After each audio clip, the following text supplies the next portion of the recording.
Picture this. It is the autumn of 1929, and the whole of Wall Street is on fire. The stock market is collapsing in real time. Fortunes that took a lifetime to build are vanishing in an afternoon. Men who were millionaires at breakfast are ruined by lunch. Somewhere in New York, people are jumping. And in the middle of all that panic, all that terror and screaming and destruction, there is one man sitting almost perfectly calm. Because while everyone else was losing everything, he was making the single largest fortune anyone had ever made in the history of the market. In the space of a few weeks, this one man made roughly $100 million. That is more than $1.4 billion in today's money. He had bet against the entire world, and the entire world had just handed him a fortune. His name was Jesse Livermore.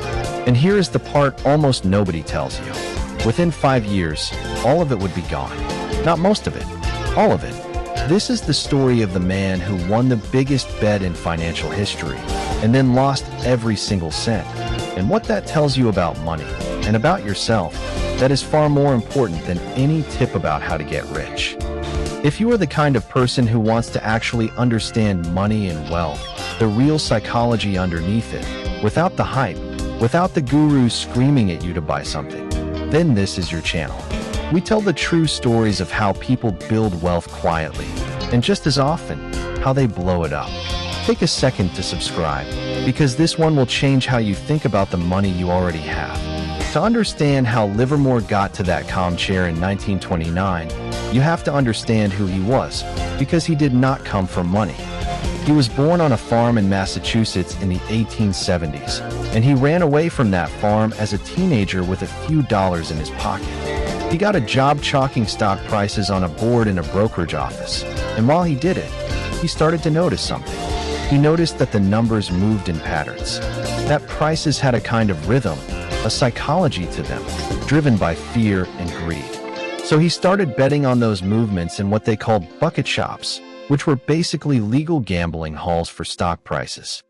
And he was so good at it, so consistently good, that the bucket shops eventually banned him. A teenager, banned from betting because he won too much.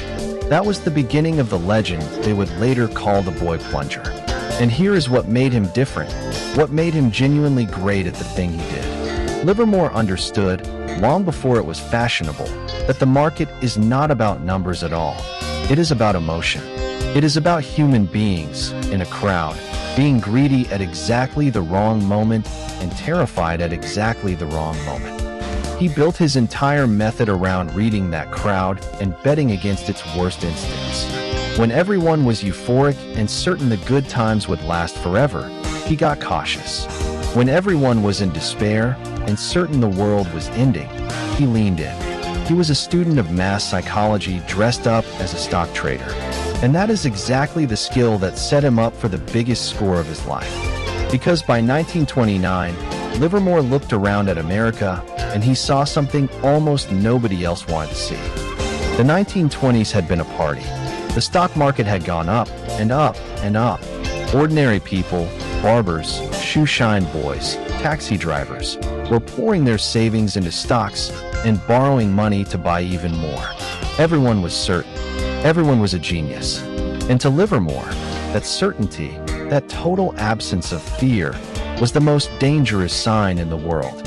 He had seen this pattern before, on a smaller scale, his whole life. When the crowd is that sure, that greedy, that convinced the ceiling has disappeared, the fall is coming.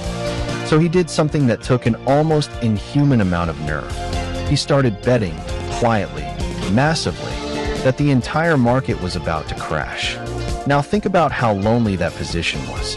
Everyone around him, every newspaper, every expert, every friend, was telling him the boom would go on forever.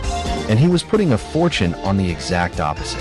To bet against the whole world, you cannot just be smart. You have to be able to sit alone with your own conviction while everyone tells you are wrong and not flinch.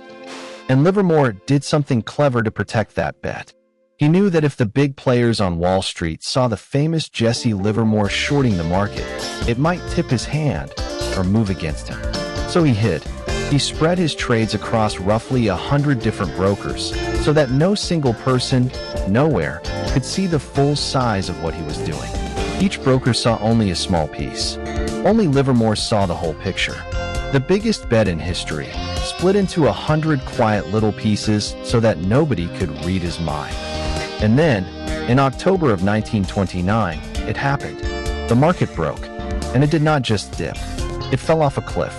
The crash of 1929 wiped out fortunes on a scale the world had never seen, and it dragged the whole planet into the Great Depression. It was one of the darkest financial moments in human history. And Jesse Livermore, sitting on the other side of that collapse, watched his bet pay off beyond anything he could have imagined. Roughly $100 million. One man, in a matter of weeks. While bankers were jumping from windows, Livermore had made the greatest single haul the market had ever produced.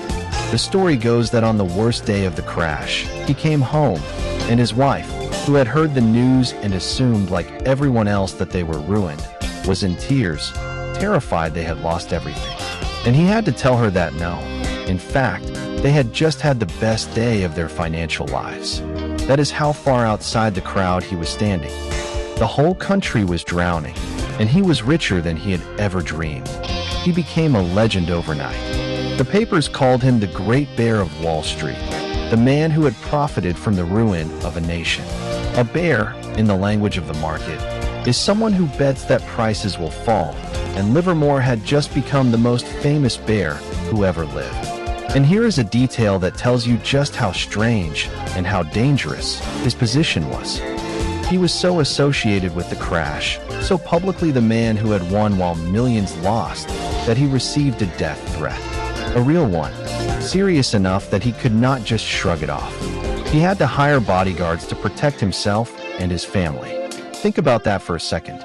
He had made more money than anyone in history, and it made him a target. People blamed him for their pain. Even though he had not caused the crash, he had only seen it coming. He was, in that moment, at the absolute top of the mountain. The richest, most famous, most feared trader alive. And now I want you to sit with the thing that happens next, because this is the whole point of the story, and it is the part the get-rich crowd never wants to talk about. Winning that money was not the end. It was the trap, because here is a truth about human beings that almost no one wants to hear. The exact traits that make you win big are often the exact traits that make you lose it all. The nerve, the conviction, the willingness to bet enormous sums, the certainty that you can read the market when no one else can. On the way up, those look like genius. On the way down, they look like recklessness. And it is the same person, the same brilliance, just pointed the wrong way. Because Livermore had a pattern. This was not the first fortune he had made and lost. He had gone broke before, more than once, and clawed his way back. He would make a fortune, and then he would break his own rules. He would overtrade. He would bet too big. He would let his ego, the story of himself as the man who could not be beaten, override the cold discipline that had made him rich in the first place. He wrote, later, that the market had taught him again and again that his biggest losses came not from being wrong about the market, but from being unable to control himself. Not a failure of intelligence, a failure of discipline. And after 1929, it happened one final time. Slowly, then all at once, the greatest fortune in the history of the market drained away. Bad trades, bets that went wrong, positions held too long or too large, out of a stubborn certainty that the market would come around to his view. The same overconfidence that had made him $100 million now working in reverse, chewing through it, year after year. And the cruel thing is that on the way down, it must not have felt like disaster. It rarely does. It feels like a temporary setback. It feels like one more bet away from being whole again. That is exactly how a fortune disappears, not in one dramatic moment, but in a slow series of decisions where you keep believing the next one will fix the last one. And in 1934, just 5 years after the biggest win anyone had ever seen, Jesse Livermore filed for bankruptcy. Let me give you the actual numbers, because they are almost hard to believe. His assets were listed at around $84,000. His debts, over $2.5 million. The man who had been worth $100 million, more than $1 billion in today's money, was now insolvent. Not poor, broke. It was all gone. And here is what should stop you cold, because it is the real lesson buried in all of this, and it has almost nothing to do with the stock market. Livermore did not lose that fortune because he was stupid. He was one of the sharpest financial minds who ever lived. He lost it because knowing how to make money and knowing how to keep it are two completely different skills. Making money is often about aggression, about nerve, about betting big when you see an opportunity. Keeping money is about the exact opposite. It is about humility, about caution, about the discipline to stop, to protect what you have, to accept that you cannot outsmart the market forever. Livermore had one of those skills in overflowing, almost superhuman amounts, and he never truly mastered the other. And so the market, which had made him the richest man of the moment, humiliated him in the end, the same way it eventually humbles almost everyone who believes they have it figured out. There is a phrase you will hear from people who study wealth. Getting rich and staying rich are not the same thing. Getting rich takes taking chances, being an optimist, putting yourself out there, betting on yourself when others hesitate. Staying rich takes almost the opposite. It takes fear. It takes a certain paranoia. It takes knowing that a big chunk of what you have came from luck and timing as much as from skill, and that luck and timing can turn on you without warning. The trader who can do both, who can be bold enough to win and humble enough to hold, is rare almost to the point of not existing. Livermore is maybe the purest, most extreme example of that truth in all of financial history. He proved he could win the biggest bet the world has ever seen. And he proved, just as completely, that winning it did not save him. And the story does not end kindly, which matters, because the money was never really the point for him. The fortune came and went, and something in him could not recover from the pattern of it. The winning and losing, the mountain and the crash, over and over. In 1940, Jesse Livermore took his own life in a hotel in New York. He left a note, and among the things he wrote in it were the words that his life had been a failure.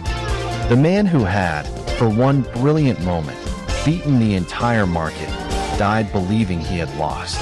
And when you understand his whole story, you can see why the money never fixed anything. Because the thing that drove him to make it was the same thing that would not let him keep it, or keep him at peace.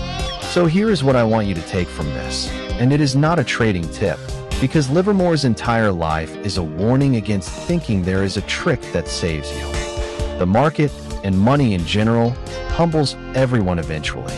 The person who wins the biggest is often just the person set up for the hardest fall, because winning convinces you that you are special, that the normal rules do not apply to you. But they do. They always do. The real skill, the quiet skill that almost nobody celebrates because it does not make for an exciting story, is not making a fortune in a single dramatic swing. It is building something steady, and then having the discipline and the humility to hold on to it. Boring beats brilliant over a long enough life. Livermore had the brilliance of 100 ordinary investors. What he did not have, in the end, was the boring, unglamorous discipline of one. So let me leave you with a real question, and I genuinely want to hear your answer in the comments below. If you had one of those years, the year everything went right, the biggest win of your life, do you honestly know whether you would have the discipline to stop, to protect it, to walk away from the table while you were ahead? Or would you, like Livermore, and like most of us, be so sure of your own genius that you would push it all back onto the felt? Be honest with yourself. Tell me in the comments what you think you would really do. And if this story made you look at your own money a little differently, subscribe, because this channel is full of these stories, the quiet truths about wealth that the loud voices never tell you. Jesse Livermore made the greatest fortune in the history of the market. Remembering how he lost it might just be the most valuable thing he ever left behind. I'll see you in the next one.